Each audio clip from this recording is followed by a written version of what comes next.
Hello friend, I want to tell you about the Hyundai i30 car.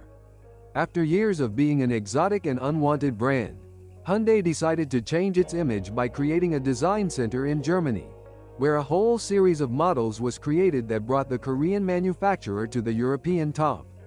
The new compact, called the i30, was to be a strong competitor to the Golf, Focus and Astra, and after years it became a sought-after certainty. Hyundai's new compact was built in Germany, so it was supposed to match the Golf.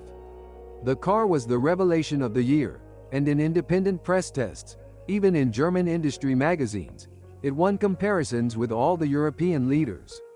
It was also the first Hyundai to receive an alphanumeric designation starting with I. The car became a global hit for the Korean manufacturer. It is also worth noting that it is a twin of the first-generation compact Kia Ceed, which debuted on the market a year earlier. Engines. Hyundai has taken a rather conservative approach to the i30's engine range. The entry-level petrol engines have been designed specifically for this and other new models. This is the Gamma family of engines with a simple design and variable intake valve timing, and exhaust valve timing towards the end of production. With a capacity of 1.4 and 1.6 liters and power of 109 horsepower and 122 or 126 horsepower respectively. The largest petrol engine with a capacity of 2 liters and power of 143 horsepower was not very popular. Diesels are the equally well-known CRDI engines with a capacity of 1.6 liters with a power of 90 or 116 hydrogen phosphide, as well as 2 liters with a power of 140 HP. These are also units built independently by the Hyundai, Kia company and only powered cars of these brands.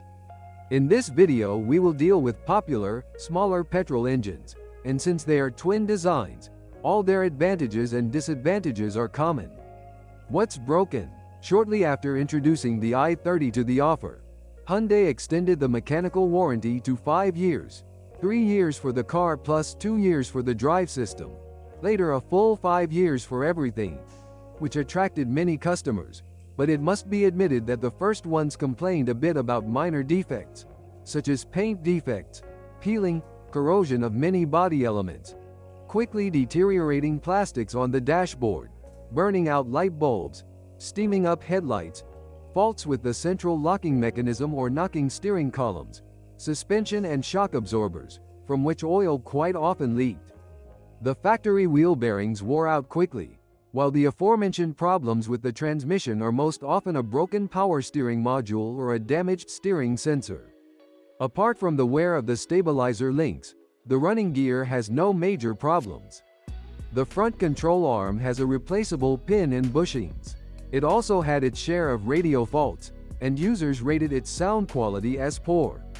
The windscreen wiper mechanism is also problematic.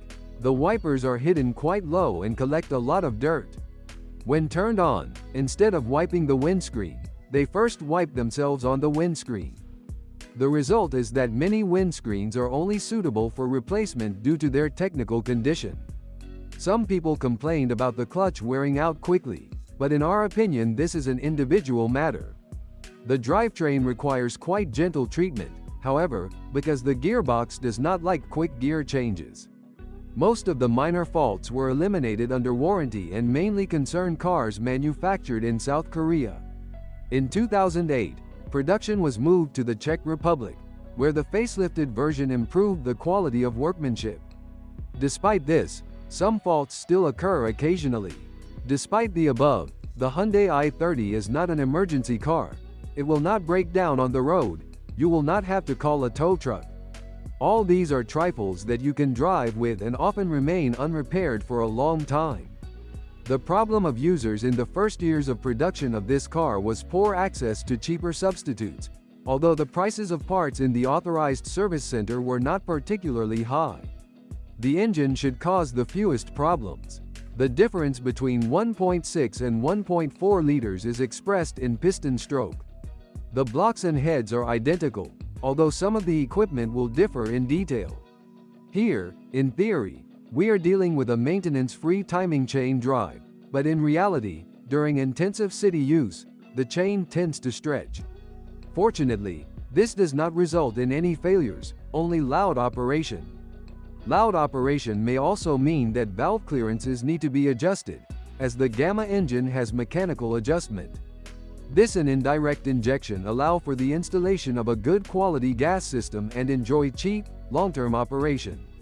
All you need to do is check the valve clearances regularly, preferably every 15–20,000 kilometers, and take care of the efficiency of the system, and the petrol units will make long runs. Today, the Hyundai i30 is a car for which we can easily buy most replacements, although in terms of supply, it is still far from German or even Japanese cars. Nevertheless, parts cost as much as for competing models and there are no problems with basic servicing. Low operating costs are raised by the relatively high failure rate of small parts, but there is no tragedy here. In this respect, the Hyundai i30 is average, although the overall failure rate of the car is very low. Users who drive economically can enjoy the low fuel consumption of petrol engines. You can successfully choose the weakest 1.4L engine with 109 hydrogen phosphide, which provides decent performance.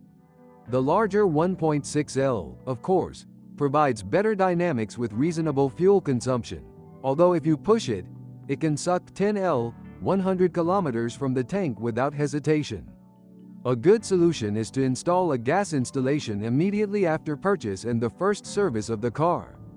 It is worth buying the Hyundai i30 if only because it is a really good car for little money. It is generally a very durable car, and in the CW version even more functional. Those who are bothered by minor faults must choose a car of another brand.